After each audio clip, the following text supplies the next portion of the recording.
अब ये मेरा दुपट्टे का फैब्रिक है जिस पे आप देख सकते हैं सेल्वेज में फिनिशिंग नहीं है। तो हमें लेस लगाते टाइम ध्यान रखना है कि हम अपने सेल्वेज को फोल्ड करके तब लेस की एप्लीकेशन करें, ताकि अगर हमारा दुपट्टा पीछे से दिखता है तो वो एकदम नीट और क्रिस्प दिखे। यहाँ पर लेस के लिए सबसे पहले मैं ये ब्लैक एम्ब्रॉयडर्ड लेस यूज़ कर रहा हूँ जिस पे जरी का काम है। यहाँ पर जनरली हम अपनी लेसेस की जो स्ट्रेट साइड होती है उसे बाहर की तरफ रखते हैं, लेकिन आज एक न्यू डिज़ाइन एलिमेंट क्रिएट करने के लिए यहाँ मैं अपनी कट वर्क वाली साइड को बाहर की तरफ रखूँगा। तो जब हम इसे स्टिच करेंगे, पहले मैं अपने लेस को उल्टा रख के इस तरीके से फैब्रिक को फोल्ड कर लूँगा, ताकि मेरे फैब्रिक का जो रॉ एज है वो पीछे दिखाई ना दे। अब यहाँ पर एक और डिज़ाइन एलिमेंट क्रिएट करने के लिए ये जो मेरी किरण वाली या फिर गोटे वाली लेस है, इसे मैं अपने कट वर्क के नीचे ऐड करूँगा इस तरीके से, ताकि यहाँ एक नया डिज़ाइन एलिमेंट क्रिएट हो जाए। सबसे पहले इसी तरीके से मैं अपने दुपट्टे की चारों साइड्स पर ये लेस अप्लाई करूँगा। तो यहाँ पे मैंने अपने फैब्रिक का जो सेल्वेज है उसे एज पे फोल्ड करते हुए अपनी मशीन में अलाइन कर लिया है। अब मैं अपनी गोटे वाली लेस को अपने फैब्रिक और अपनी एम्ब्रॉयडर्ड लेस के बीच में प्लेस करके यहाँ एक टॉप स्टिच दूंगा। यहाँ पर इवन दो हमारी लेस कट वर्क में है, हम इसके एज पर एक स्ट्रेट स्टिच देंगे ताकि हमारी स्टिच स्ट्रॉन्ग रहे।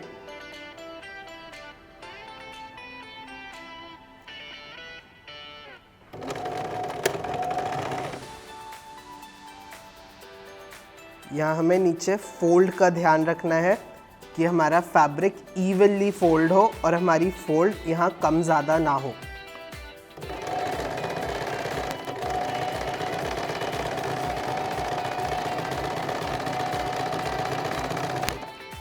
इस तरीके से यहाँ आप देख सकते हैं पीछे बस एक नीट लाइन आई है, और अब अगर मेरे दुपट्टे की बैक साइड शो भी होती है तो भी वो इस तरीके से मेसी नहीं लगेगी, सिर्फ एक नीट और क्रिस्प स्टिच लाइन पीछे दिखाई देगी, जिससे हमारे गारमेंट की फिनिशिंग और बेटर होगी। हमारा लेस कट वर्क पे है, तो अपने लेस को स्टिच करते समय जैसे ही आपका लेस आपके फुटर के पास आता है, मेक श्योर वो फ्लैट प्रेस्ड है और यहाँ आपका लेस फुटर से टर्न ना हो जाए। इस तरीके से यहाँ अपनी फिंगर्स की हेल्प से हमें लेस को प्रेस्ड रखते हुए उसे स्टिच करना है।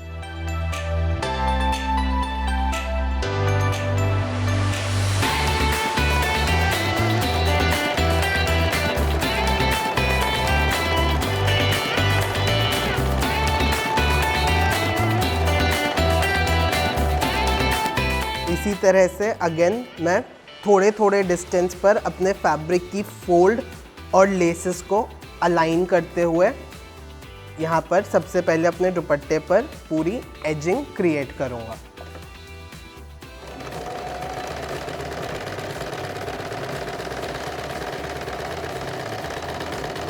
अब यहाँ मैंने अपने दुपट्टे पे एक तरफ जो कटवर्क वाली स्टिच थी उसे कंप्लीट कर लिया है। दूसरी तरफ सिलाई देते समय हमें ध्यान रखना है कि हमारा नीचे का फैब्रिक एकदम टाइटली पुल्ड हो और हम धीरे धीरे अपनी मशीन रन करें, ताकि बैक साइड पर अगर आप देखें तो यहाँ कोई भी फैब्रिक में पुल ना आए। अक्सर अगर हम फैब्रिक को ढीला छोड़ के यहाँ सिलाई कर दें तो हमारे बॉर्डर के बैक साइड पे झोल आ जाता है और हमारा फैब्रिक एकदम फ्लैट नहीं होता। तो फैब्रिक को एकदम फ्लैट रखते हुए उसे जगह पर होल्ड करके हमें स्लोली यहाँ पे स्टिच देना है, क्योंकि हमारा बेस फैब्रिक फ्लिम्जी है। अगर हम बहुत स्पीड में स्टिच देंगे तो हमारा कपड़ा खिंच सकता है।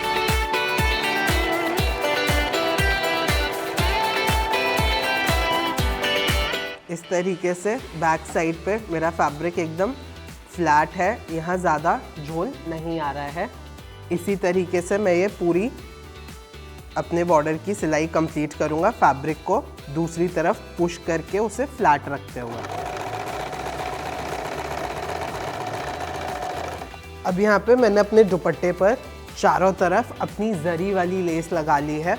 अब नेक्स्ट मैं दुपट्टे में एक और डिज़ाइन एलिमेंट ऐड करने के लिए ये लेस यूज़ कर रहा हूँ, जिससे मैं लीनियर पैटर्न्स में कट करके इस तरीके से डायगोनल लाइंस अपने दुपट्टे पर बनाऊंगा। इस लेस को दुपट्टे पर एप्लीक करने के लिए यहाँ मैं फैब्रिक ग्लू का यूज़ करूँगा और लेस की बैक साइड पे ग्लू लगाकर उसे दुपट्टे पर पेस्ट करूँगा। इस तरीके की ग्लू यूज़ करते समय हमें स्टेन्स का ध्यान रखना है। एक बार ये ग्लू दुपट्टे पर रख दी जाए तो फिर हम इस लेस की पोजीशन चेंज नहीं कर सकते, हम इस लेस को दोबारा से उठा के कहीं और नहीं रख सकते। तो मेक श्योर आप बहुत जेंटली और बहुत ध्यान से इसे प्लेस करें। यहाँ मैं एडवाइस करूँगा कि हम एक तरफ से ग्लू लगा के पहले पोजीशन डिसाइड कर लें और ग्लू वाली साइड को प्लेस कर दें इस तरीके से। और अब हम इस लेस को थोड़ा थोड़ा पिक करके इसे ग्लू करके और अब इसे ले करते रहेंगे। इस तरीके से हमें लेस की पोजीशन का भी ध्यान रहेगा और हमारे दुपट्टे पर ग्लू स्टेन्स भी नहीं आएंगे।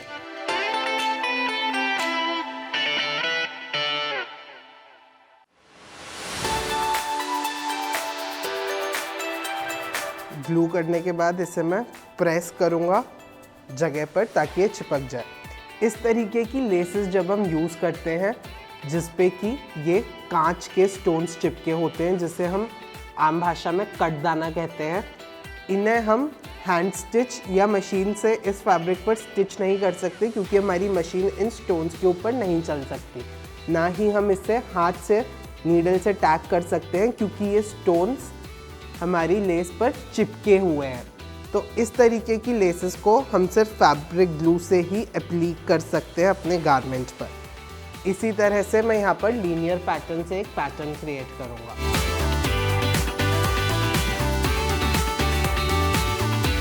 पिछले सेशन में हमने सीखा कि हम अपने लहंगे का ब्लाउज और दुपट्टा किस तरीके से बना रहे हैं। आज के सेशन में हम सीखने वाले हैं कि एक कली वाला लहंगा कैसे बनाया जाता है। जैसा कि आप जानते हैं हमारी जो इंस्पिरेशन है इस लहंगे की वो हमारा सब्यसाची इंस्पायर्ड मल्टी कली लहंगा है, जिसमें हम अलग अलग तरीके के फैब्रिक्स यूज़ करेंगे उन्हें कंबाइन करके एक पैचवर्क लहंगा लुक देने में। तो सबसे पहले देखते हैं कि एक कली कैसे बनाई जाती है और एक कली क्या होता है। एक कली एक लहंगे का पैनल होता है, यानी एक हिस्सा होता है जिन हिस्सों को जोड़ के हम अपने लहंगे का घेर बनाते हैं। इस कली की शेप जो होती है वो एक ट्रायंगल यानी तिकोने शेप की होती है, जो ऊपर से पतली और नीचे से चौड़ी होती है। कली बनाने के लिए हमें अपने लहंगे की सिर्फ 2 मेजरमेंट्स चाहिए होती हैं। पहली हमारी वेस्ट मेजरमेंट और दूसरी हमारी लहंगे की फुल लेंथ। हमारी कली में कोई भी एक्स्ट्रा मेजरमेंट की हमें ज़रूरत नहीं होती, सिर्फ इन 2 मेजरमेंट्स की हेल्प से हम कली बना सकते हैं। सबसे पहले हमें डिसाइड करना होता है कि हमारे लहंगे में कितनी कली होंगी। कली का नंबर हमेशा इवन रखा जाता है, यानी 2 के मल्टीप्लिकेशन में, यानी 6 कली, 8 कली, 10 कली, 12 कली, 14 कली, 16 कली, इस तरीके से। कभी भी हम कोई ऑड नंबर नहीं रखते जैसे कि 11 कली या 13 कली, हमेशा कलियाँ इवन रखी जाती हैं। यहाँ पर हम अपने वेस्ट मेजरमेंट को डिवाइड करते हैं अपनी कली के नंबर से, यानी अगर मैं एक 10 कली का लहंगा बना रहा हूँ और मेरी मेजरमेंट है 30 इंच, मेरी वेस्ट मेजरमेंट 30 इंच है, तो 30 को मैं 10 से डिवाइड करूँगा तो मेरी कली का जो टॉप पार्ट होगा, ऊपर का पतला वाला हिस्सा, वो 3 इंच का होना चाहिए, ताकि 3-3 इंच की जब हम 10 कली जोड़ें तो हमारे लहंगे की वेस्ट हमें पूरी मिल जाए। चलिए देखते हैं कि हमें कली किस तरीके से बनानी है और कैसे हम उसकी कटिंग करते हैं। अपनी कली बनाने के लिए यहाँ मैंने एक कॉटन के फैब्रिक को डबल फोल्ड करके रख लिया है। ये मेरी फोल्डेड सेंटर लाइन है। अब सबसे पहले मैं अपने इंच टेप की हेल्प से अपनी कली की लेंथ यहाँ पर मार्क करूँगा। यहाँ पे मैं अपनी कली की लेंथ 37 इंच ले रहा हूँ। यहाँ पर ध्यान रहे, अगर आपकी स्कर्ट की फुल लेंथ 38 इंच है तो यहाँ मैं 1 इंच कम लूँगा, क्योंकि ऊपर हमारी स्कर्ट का वेस्ट बैंड भी आता है। तो यहाँ मुझे मेरी डिज़ायर्ड लेंथ 37 इंच चाहिए, क्योंकि मैंने वेस्ट बैंड का 1 इंच रिड्यूस कर दिया है। अगर आपकी स्कर्ट की लेंथ यहाँ 40 होती तो हम यहाँ 39 इंचेस लेते हैं।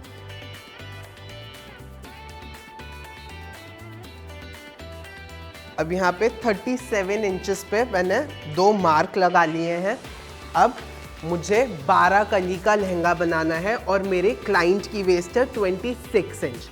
जब भी हम कली का लहंगा बना रहे होते हैं तो हमें अपनी वेस्ट मेजरमेंट में कम से कम 2 इंच एक्स्ट्रा ईज लेना होता है। तो मैं टोटली 28 इंच अपनी वेस्ट लूँगा कली के मेथड के लिए। यहाँ पर 28 इंचेस को मैं 12 से डिवाइड करूँ तो मेरी मेजरमेंट आती है 2.3 इंच। तो यहाँ मैं 2.3 की जगह अगेन इवन नंबर लेते हुए 2.4 इंच की अपनी एक कली का वेस्ट रख सकता हूँ। यहाँ पर 2.4 हमारी कली की टोटल विड्थ है और ये मेरा फैब्रिक डबल फोल्ड है। तो अगेन मैं 2.4 को भी हाफ में डिवाइड करूँगा और 2.4 का हाफ पार्ट मैं यहाँ पे मार्क करूँगा। ये मेरी कली की वेस्ट हो गई।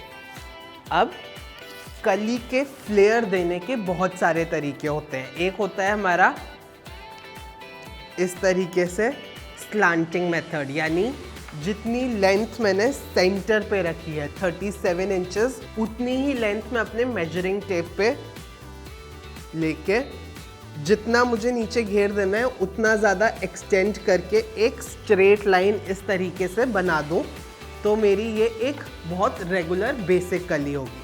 इसके अलावा आपने देखा होगा बहुत सारी कलियाँ फिट एंड फ्लेयर स्टाइल में, यानी जो ऊपर से थोड़ी फिटेड होती हैं और एक पर्टिकुलर पार्ट से आके फ्लेयर होती हैं। उसके लिए हमें पहले मार्क करना होगा कि हमें कितना पार्ट फिटेड चाहिए। जैसे मुझे मेरी कली अगर अपर थाई तक सेमी फिटेड चाहिए, यानी अप्रॉक्सीमेटली 13 इंचेस तक सेमी फिटेड चाहिए, तो यहाँ मैं अपनी वेस्ट के बाद थाई मेजरमेंट लूँगा। यहाँ पर थाई मेजरमेंट हम एक थाई की नहीं बल्कि अपने क्लाइंट को खड़ा करके उनकी दोनों थाइस के अराउंड सरकमफेरेंस में लेंगे। तो अगर मेरी थाई मेजरमेंट 32 इंचेस आ रही है तो मैं उसे भी 12 से डिवाइड करके यहाँ मार्क करूँगा और इन लाइंस को कनेक्ट करने के बाद मैं अपना फ्लेयर यहाँ पर ड्रॉ करूँगा। यहाँ मैं एक रेगुलर कली ले रहा हूँ, मैं फिट एंड फ्लेयर वाली कली नहीं ले रहा।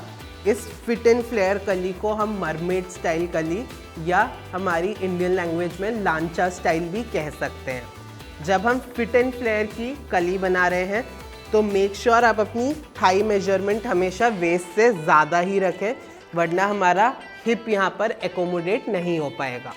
यानी अगर मैं अपनी इस कली को थाई तक सीधा सीधा ले लूँ और फिर इसमें फ्लेयर ऐड करूँ तो यहाँ मेरा हिप या थाइज एकोमोडेट नहीं होंगी, ये लहंगा छोटा हो जाएगा। तो हम वेस्ट से स्टार्ट करेंगे, देन हम अपनी थाई पर आएंगे और यहाँ पर एक स्लांटेड लाइन बना के उसे और ज़्यादा स्लांट करेंगे नीचे फ्लेयर ऐड करने के लिए। लेकिन इस लहंगे के लिए मैं फिट एंड फ्लेयर स्टाइल नहीं, एक रेगुलर स्टाइल कली ले रहा हूँ। तो यहाँ मैं जितना मुझे फ्लेयर देना है, अगेन याद रहे ये हमारा फैब्रिक डबल फोल्ड है तो फ्लेयर हमारा इसका डबल होगा। तो यहाँ मैं एक रफ मार्क अभी लगा रहा हूँ 37 इंचेस पे और अब मैं इसे सेंटर से मेजर करके देखूँगा कि मेरा फ्लेयर कितना है। यहाँ मेरी फ्लेयर एक तरफ से 11.5 इंचेस आ रहा है, यानी टोटली 23 इंचेस। इसे मैं और एक्सटेंड या रिड्यूस भी कर सकता हूँ। यहाँ मैं टोटली 12 इंचेस मार्क कर रहा हूँ ताकि मेरी एक कली का फ्लेयर 24 इंचेस हो। अब मैं अपनी वेस्ट लाइन से 37 इंच नीचे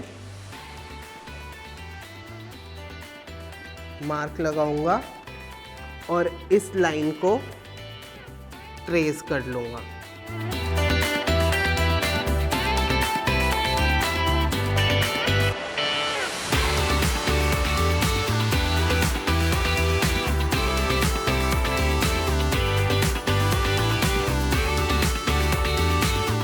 इस लाइन को ड्रॉ करने के बाद अब जो मेरा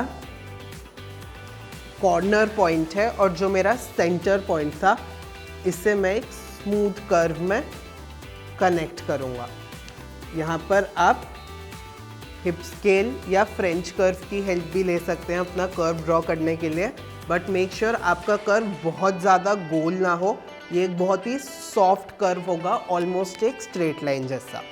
अब यहाँ हमारी कली का स्ट्रक्चर रेडी हो गया है, लेकिन ये एक फाइनल फिनिश प्रोडक्ट नहीं है। यहाँ पर हमें सीम अलाउंस ऐड करनी है क्योंकि ये विदाउट सीम अलाउंस है। तो इस कली को मैं कट कर रहा हूँ।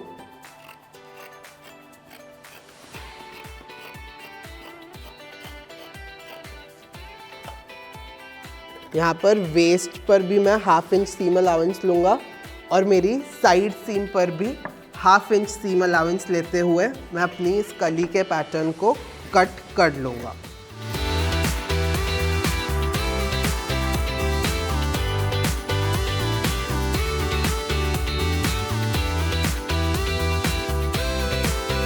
अब मैं इस फोल्ड को ओपन करूँ तो यहाँ मेरे पास मेरा कली का पैटर्न तैयार है। इस तरीके से हम अपनी एक इंडियन कली बनाते हैं।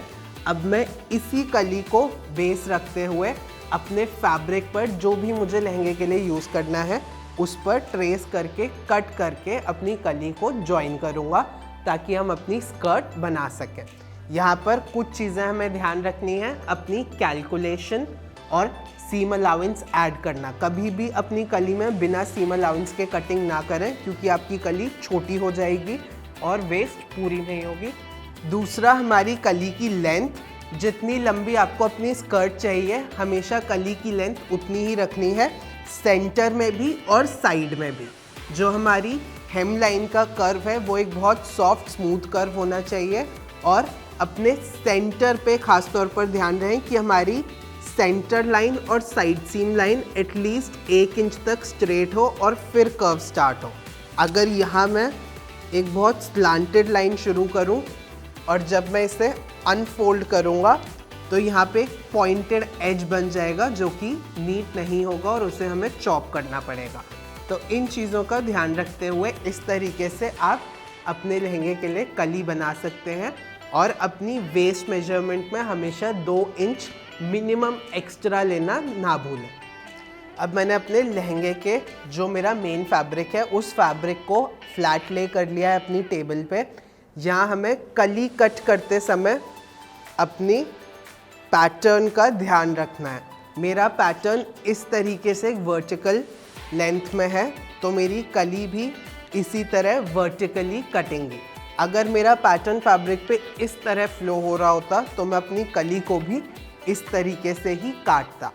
अक्सर टेलर मेथड में आपने देखा होगा कि टेलर्स एक कली ऐसे इस तरीके से रख के और दूसरी इसके रिवर्स एंगल में कट करते हैं फैब्रिक बचाने के लिए।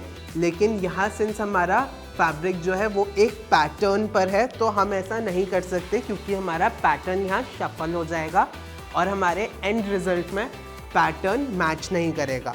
तो यहाँ पर पैटर्न के हिसाब से मैं अपनी कली को ले करूँगा।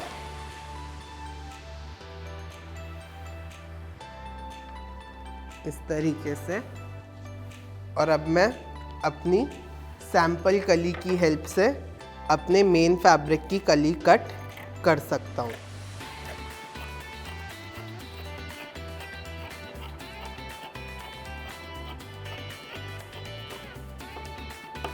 कली को कट करते समय ध्यान रहे कि आपका कपड़ा हिल ना जाए।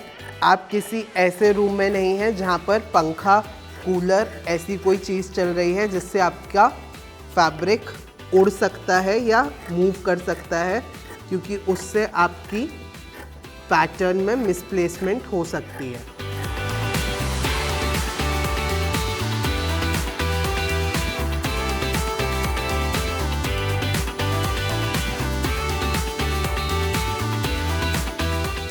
इस तरीके से यहाँ मेरी कली अब कट हो गई है और अब मैं इसी तरह से अपने सारे फैब्रिक्स की कली कट करके उन्हें एक बेसिक स्टिच से सिलाई करूँगा उन्हें जॉइन करने के लिए। कली वाले लहंगे जब हम बना रहे होते हैं तब हम स्टिचिंग फिनिशेस में कोई भी यहाँ डबल फोल्ड या हांगकांग इस तरीके की सिलाई नहीं देते, क्योंकि हमारी सिलाई फूल जाएगी, मोटी हो जाएगी और लहंगे के फ्रंट पर दिखाई देगी। अगर आपको लगता है कि आपका फैब्रिक फ्रे हो सकता है यानी उसके धागे निकल सकते हैं, तो यहाँ एक बेसिक स्टिच देने के बाद हम एक जिगजैग स्टिच दे सकते हैं या ओवरलॉक अपनी कली को कर सकते हैं। अब यहाँ पे मैंने अपनी कलियों को जॉइन कर लिया है। अब जो हमने फैब्रिक्स लिए थे उन्हें एम्बलिश करने के लिए यहाँ मैं अगेन जो हमने अपने ब्लाउज और दुपट्टे पर मेथड यूज़ करा है वही एप्लीक मेथड यूज़ करूँगा। सबसे पहले मैं अपनी टेलर्स चॉक की हेल्प से यहाँ पर एक मोटिव ड्रॉ करूँगा जिसके ऊपर मुझे अपनी लेस को एप्लीक करना है। यहाँ पर मैं टेलर्स चॉक यूज़ कर रहा हूँ क्योंकि मेरा फैब्रिक ब्लैक है और मैं अपना मार्कर यूज़ नहीं कर सकता। एडवाइजेबल है कि आप जितना ज़्यादा अपनी मार्कर की हेल्प से कर सकें मार्कर यूज़ करें, क्योंकि कई बार वैक्स चॉक्स ईजिली रिमूव नहीं होती हैं और फैब्रिक पे स्टेन छोड़ जाती हैं। तो सबसे पहले मैं अपने मोटिव की यहाँ पे मार्किंग कर लूँगा कि मुझे अपना मोटिव कहाँ चाहिए और किस शेप में चाहिए।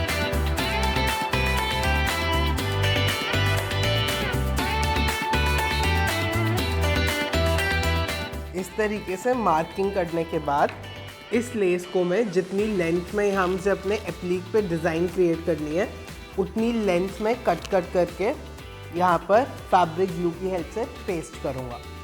यहाँ मैंने अपनी लेस के लिए ऑलरेडी पीसेस कट करके रख लिए हैं।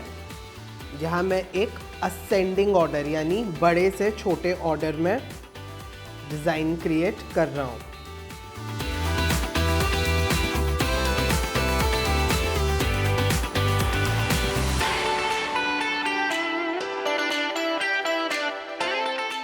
इस तरीके से अपने मोटिव की प्लेसमेंट करने के बाद मैं फैब्रिक ग्लू की हेल्प से इन्हें पेस्ट कर लूँगा और 24 आवर्स तक सूखने दूँगा ताकि मेरा मोटिव फर्मली यहाँ पर प्लेस हो जाए। इसी तरह से मैं अपने लहंगे की सारी कलियों पर अलग अलग लेसेस यूज़ करके एप्लीक कर रहा हूँ अगेन फैब्रिक ग्लू की हेल्प से। इसी तरह से आप अपने गारमेंट पर कोई भी डिज़ाइन बना सकते हैं अपने बेस फैब्रिक को थोड़ा एम्पलीफाई करने के लिए। अब हमारा लहंगा यहाँ पर कंप्लीट हो गया है। मैंने अपनी सारी कलियों पर अलग अलग तरीके से यहाँ पर डिज़ाइंस ऐड कर लिए हैं। अब हमारी जब स्कर्ट की टॉप लेयर कंप्लीट है तो हम नेक्स्ट स्टेप पर चलते हैं जो होगी हमारी लाइनिंग स्कर्ट्स। यहाँ पर इस स्कर्ट में हम दो तरीके की लाइनिंग स्कर्ट्स देंगे। एक होगी हमारी कैन वाली स्कर्ट और एक होगी हमारी सिंपल लाइनिंग जो हमारी कैन स्कर्ट के ऊपर आएगी। सबसे पहले हम अपने सिंपल लाइनिंग स्कर्ट जो होगी उसे प्रिपेयर करने के लिए ये टाफ्टा सिल्क फैब्रिक यूज़ कर रहे हैं, जिसे हम डबल सर्कल मेथड के हेल्प से कट करके स्टिच कर लेंगे। अब यहाँ पे मैंने अपने फैब्रिक को एक बार डबल फोल्ड और एक बार सिंगल लेयर में रखा है, यानी यहाँ मेरे फैब्रिक की 3 लेयर्स हैं।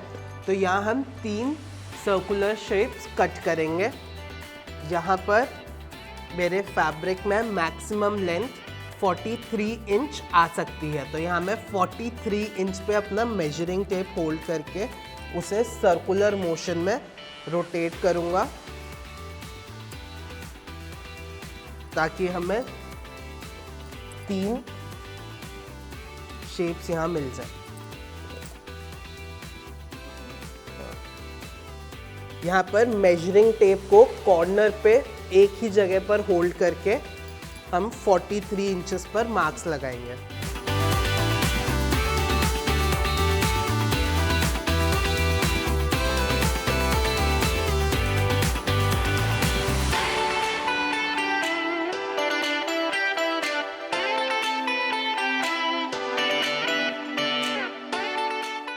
इस तरीके से अब हमें 43 इंचेस की लेंथ में अपनी स्कर्ट के पैनल्स मिल गए हैं, जिन्हें कि मैं कट कर लूँगा।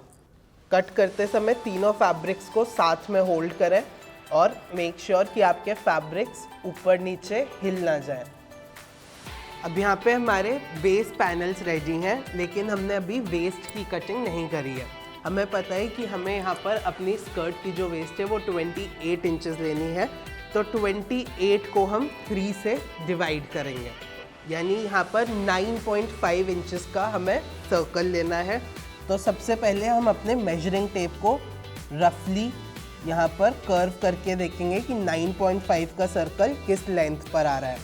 देन इस पॉइंट से मैं सेंटर मेजर करूँगा, जो कि अप्रॉक्सीमेटली 6.5 इंचेस है। तो अगेन मैं 6.5 इंचेस पर सर्कुलर मार्क्स लगाऊंगा ताकि हम वेस्ट कट कर सकें।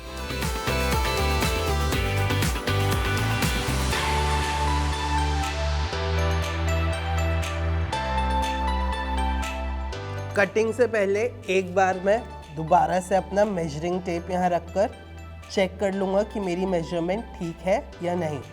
यहाँ मेरा 6.5 पे सेमी सर्कल बनाने से 10 इंचेस एक वेस्ट आ रही है, यानी कि यहाँ पर जो हमारी एक्स्ट्रा सीम अलाउंस होगी वो भी इस वेस्ट में एकोमोडेट हो गई है। तो मैं इन सर्कल्स को कट कर लूँगा और अब हमारी लाइनिंग स्कर्ट रेडी है। यहाँ पर हमें इन पीसेस को साथ में जोड़ना है और नीचे हेम लाइन पर हम डबल फोल्ड या पीको कोई भी फिनिश दे सकते हैं। तो अब यहाँ पे मैंने अपनी 2 लाइनिंग स्कर्ट सिल ली हैं। एक हमारी जिसमें हमने 3 सर्कुलर पैटर्न यूज़ करे थे, जो कि हमारी मेन लाइनिंग स्कर्ट है, एंड इसके नीचे मैंने एक और डबल सर्कल स्कर्ट भी स्टिच कर ली है, यानी कि इस स्कर्ट में हमारी मेन लाइनिंग स्कर्ट से कम घेर है, जिस पर हम कैन अप्लाई करेंगे। कैन अप्लाई करने के लिए कुछ चीज़ों का हमें ध्यान रखना होता है। सबसे पहली चीज़ है कि हमारी कैन कहाँ से स्टार्ट हो रही है। कभी भी हमारे लहंगे में या किसी भी स्कर्ट में हमारी कैन हमारे नी से ऊपर स्टार्ट नहीं होनी चाहिए। अगर हमारी कैन जो है वो नी से ऊपर स्टिच की गई है तो उससे हमारे कस्टमर को बैठने में या मूवमेंट में बहुत प्रॉब्लम होगी, प्लस उससे हमारे जो गारमेंट का घेर है वो ए लाइन नहीं बल्कि बहुत ही ज़्यादा स्ट्रक्चर्ड और स्टिफ हो जाएगा। यानी कि यहाँ पर हमेशा हमें ध्यान रखना है कि हमारी कैन हमारी वेस्ट से नी लाइन से ऊपर स्टार्ट ना हो। यहाँ मेरी नी लेंथ 19 इंचेस है, तो मैं अपने मेजरिंग टेप से सबसे पहले अपनी स्कर्ट पे 19 इंचेस पे एक लाइन मार्क कर लूँगा, ताकि मुझे पता रहे कि मेरी कैन वहाँ से शुरू होनी है। स्कर्ट में कैन लगाने के लिए सबसे पहले यहाँ मैं अपनी कैन को हाफ में कट कर लूँगा। अगर आप कैन खरीदने मार्केट में जाए, आपको इस तरीके की एक नेट मिलेगी जो कि मल्टीपल कलर्स में अवेलेबल होती है, जनरली वाइट, ब्लैक और ये बेज कलर सबसे ईजिली हमें मिल जाता है। यहाँ मेरे गारमेंट का जो कलर है वो गोल्ड टोन्स पर है, तो यहाँ मैं बेज टोन यूज़ कर रहा हूँ क्योंकि ये मेरी लाइनिंग के बाहर कलर शो नहीं होगा। तो सबसे पहले हम अपनी कैन को हाफ में कट कर लेंगे। कभी भी हमें कैन को ऐसे डबल ही यूज़ नहीं करना, इससे कैन बहुत ज़्यादा स्टिफ हो जाएगी और अगेन आपके कस्टमर को चलने फिरने में बहुत प्रॉब्लम होगी। तो चलिए सबसे पहले हम इसे सेंटर फोल्ड से कट कर लेते हैं, इससे पहले हम इसे स्टिच करें। यहाँ पर जो मैंने अपनी लाइन बनाई है नी लाइन वाली, उससे मैंने अपनी नीडल को अलाइन कर लिया है। यहाँ मेरी स्कर्ट की हेम लाइन जो है वो इस तरफ है राइट हैंड साइड और वेस्ट लाइन है लेफ्ट हैंड साइड। अब मैं अपने कैन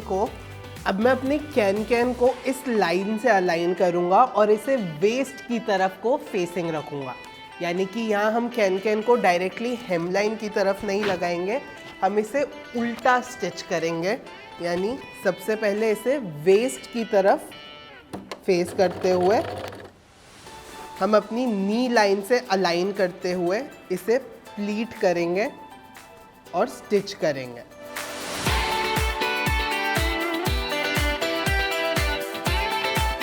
यहाँ यहाँ इस लाइन से अलाइन करते हुए हम अपनी कैन को फोल्ड करते जाएंगे।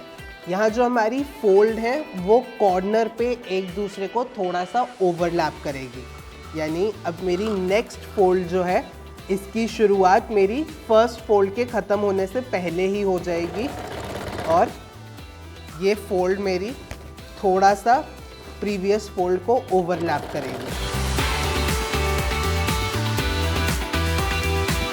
अगेन मेरी नेक्स्ट फोल्ड मेरी प्रीवियस फोल्ड के ख़त्म होने से पहले ही शुरू हो रही है, अप्रॉक्सीमेटली आधा इंच।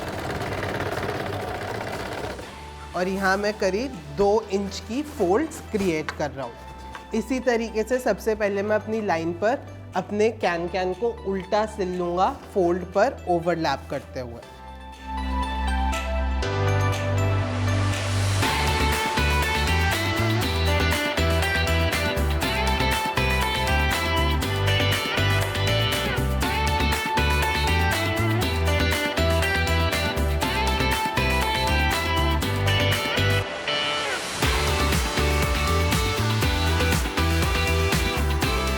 अब यहाँ पे मैंने अपने कैन को स्टिच कर लिया है, लेकिन जैसा मैंने शुरुआत में कहा था हमने इसे उल्टी तरफ स्टिच करा है, यानी अभी मेरे कैन की जो हेमलाइन है वो वेस्ट की तरफ है।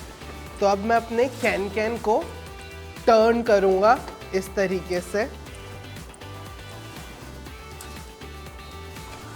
और अब जो हमने नी लाइन पर स्टिच करा था हम अपनी लाइनिंग को पीछे की तरफ खींचते हुए अपने कैन को यहाँ पे एक टर्न देते हुए इसे वेस्ट की तरफ स्टिच करेंगे। यानी अब जो मेरे कैन के रॉ एजेस थे वो नीचे की तरफ टक हो गए हैं और मेरी प्लीट्स को भी एक और टॉप स्टिच मिल जाएगी ताकि वो जगह पर रहे और ओपन ना हो।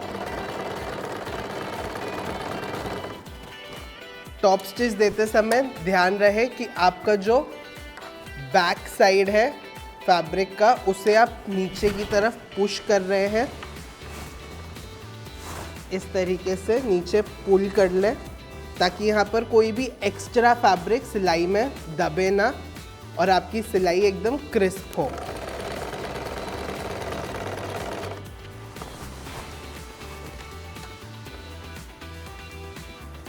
हर प्लीट के बाद मैं अपना नीचे का फैब्रिक हेमलाइन की तरफ पुल करता रहूँगा ताकि यहाँ पर हमारा फैब्रिक बीच में एक्स्ट्रा स्टिच ना हो जाए।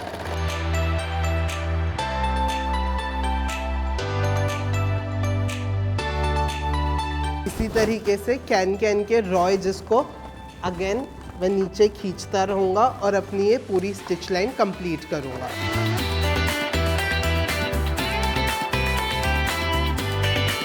तो अब यहाँ पे मेरी कैन स्कर्ट रेडी हो गई है। मैंने अपनी प्लीट्स को नीचे की तरफ फोल्ड करके स्टिच कर लिया है। अब यहाँ पर जो भी हमारी प्लीट्स अनइवन हो रही हैं या फिर ऑकवर्डली स्टैंड हो रही हैं, इन्हें हम हाथ से जगह पर प्रेस कर सकते हैं या फिर आप जो हमारी मेटल की हैवी वाली आयरन्स होती हैं उन्हें भी यूज़ करके इन्हें जगह पर फ्लैट आयरन कर सकते हैं। अभी अगर हम इन प्लीट्स को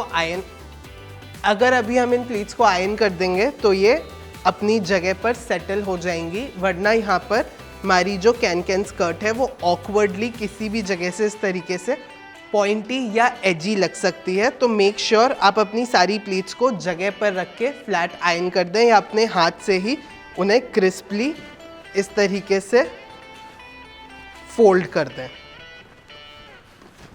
अब हमारी कैन स्कर्ट के बाद हम अपनी लाइनिंग स्कर्ट और अपनी मेन स्कर्ट को वेस्ट से अटैच करके अपने गारमेंट को कंप्लीट कर सकते हैं। अब हमारी कैन लेयर के ऊपर अगर मैं अपनी स्कर्ट को लेयर करूं तो इस तरीके से मेरी स्कर्ट एक प्रॉपर ए लाइन शेप ले रही है और अब मेरी स्कर्ट में पूरा घेर और फ्लफीनेस जो हमें चाहिए वो आ चुकी है। अब यहाँ पे हम देखते हैं कि इस स्कर्ट की वेस्ट को कैसे फिनिश करना है।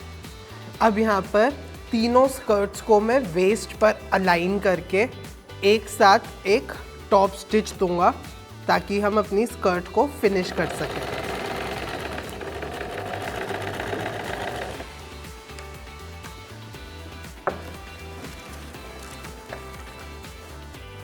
यहाँ पर थोड़ी थोड़ी स्टिचिंग के बाद मैं इन्हें रीअलाइन करते रहूँगा, क्योंकि मेरी स्कर्ट की जो वेस्ट है वो एक सर्कुलर पैनल पे कट है और हम यहाँ पे एक स्ट्रेट स्टिच दे रहे हैं। तो हमें अप्रॉक्सीमेटली हर 1.5-2 इंच बाद अपनी वेस्ट को रीअलाइन करते रहना है, ताकि हमारा कर्व जो है वो मेंटेन रहे।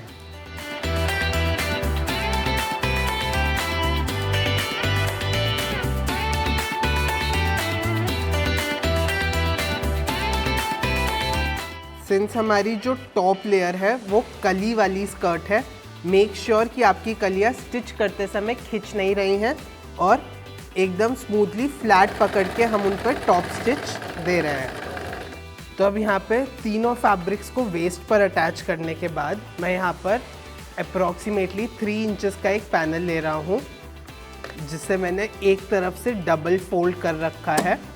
और अब डबल फोल्डेड वाले एज को मैं अपने जिपर से अलाइन करके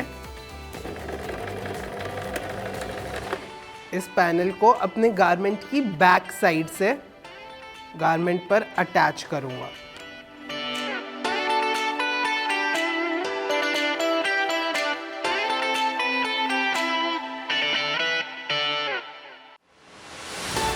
यहाँ पर हमें ध्यान रखना है कि हमारे फ्रंट का जो फैब्रिक है वो फोल्ड होके या गैदर होके हमारी स्टिच लाइन में ना आ जाए। तो अगेन थोड़ी थोड़ी स्टिचिंग के बाद हम इस पैनल को रीअलाइन करते रहेंगे और अपने फैब्रिक को नीचे की तरफ पुश करते रहेंगे।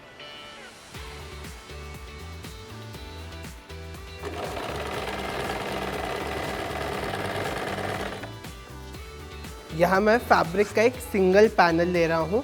अगर आपका गारमेंट बहुत ज़्यादा हैवी है और आपको लगता है कि जो फैब्रिक आप यूज़ कर रहे हैं वो इतना थिक नहीं है कि वो आपके गारमेंट का वज़न झेल पाए, तो यहाँ आप अपने फैब्रिक को डबल भी कर सकते हैं।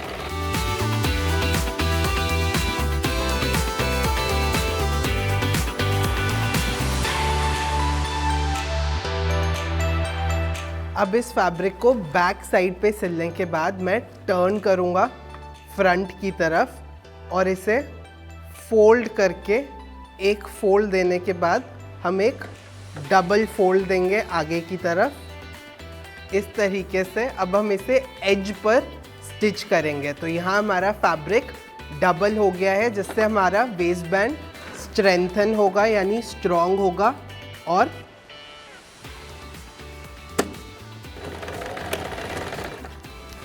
यहाँ एक नीट फिनिश भी हमें अपने गारमेंट पर मिल जाएगी।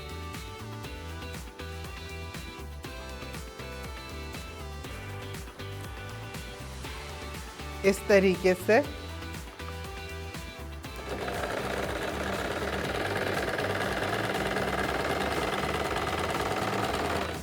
हम इसे एज पर स्टिच करेंगे ताकि हमारा वेस्ट बैंड एकदम नीटली यहाँ पर फिनिश हो जाए। अब यहाँ पे मैंने अपने गारमेंट की वेस्ट बैंड भी लगा लिया है और मेरा गारमेंट अब पूरी तरह से कंप्लीट हो चुका है। यह हमारा ब्लाउज, दुपट्टा और स्कर्ट तीनों अब साथ में रख के इस तरीके से हमने अपने गारमेंट को डिज़ाइन किया है। तो अगर आपको ये गारमेंट अच्छा लगा और ये ट्यूटोरियल आपके लिए हेल्पफुल था तो कमेंट्स में हमें अपना फीडबैक दीजिए और हमारे चैनल को लाइक, कमेंट और सब्सक्राइब करना ना भूलिए। बाय बाय, जल्द मिलेंगे नेक्स्ट ट्यूटोरियल में।